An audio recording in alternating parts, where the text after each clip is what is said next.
একদম চিংড়ি মাছ ভুনা।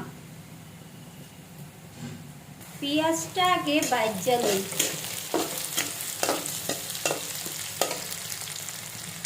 এইবার চিংড়ি মাছগুলা পেঁয়াজের মধ্যে দিয়া লই।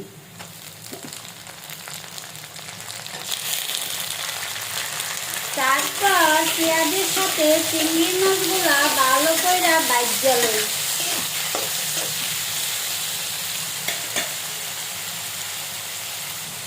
চিংড়ি মাছগুলা কি লাল হয়ে যাইতেছে ভাজতে ভাজতে। এইবার কিছু মশলা দিয়ে দিব। মরিচ দিয়ে দিলাম, হলুদ দিয়ে দিলাম,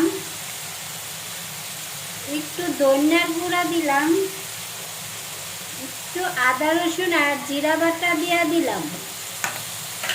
এইবার তেলের মধ্যে ভালো করে লাইরা দিব।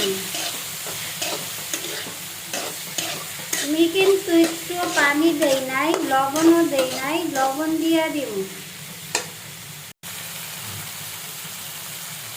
এইবার লবণ দিয়ে দিলাম। লবণটা দিয়ে একটু লাইরা দিব। লবণ দিয়ে লাগতে লাগতে এইবার একটু পানি দিয়ে দিলাম। তারপর পানিটা দিয়ে লাড়া দিয়ে দিব। কিছুক্ষণ রান্না করুন। এইবার আমার চিংড়ি মাছ বোনাটা হইয়া গেল। বেশি শুকামু নাই, এমনি একটু মাখা মাখা রাখবো। এইরকমই চিংড়ি মাছ বোনা পছন্দ।